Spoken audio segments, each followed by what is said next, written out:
أعوذ بالله من الشيطان الرجيم. بسم الله الرحمن الرحيم.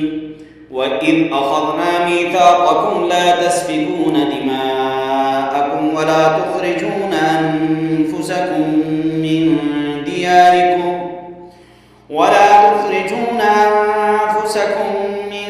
دياركم ثم أقررتم وأنتم تشهدون. ثم أنتم هؤلاء تقتلون أنفسكم وتخرجون فريقا منكم من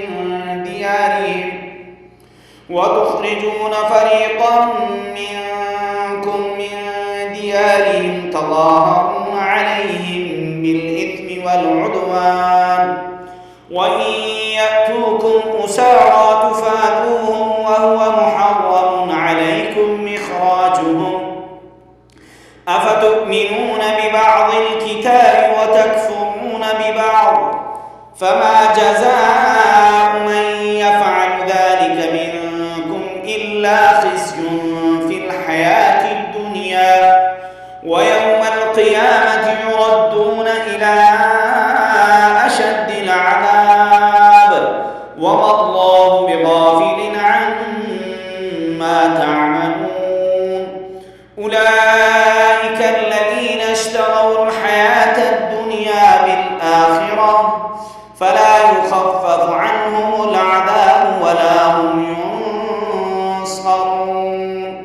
ولقد آتينا موسى الكتاب وقفينا من بعده بالرسل، وآتينا عيسى ابن مريم البينات وأيدناه بروح القدس. أفكلما جاءكم رسول بما لا تهوى أنفسكم استكبرتم ففريقا كذبتم وفريقا تقتلون. وقالوا قلوبنا غلف بل لعنهم الله بكفرهم فقليلا ما يؤمنون.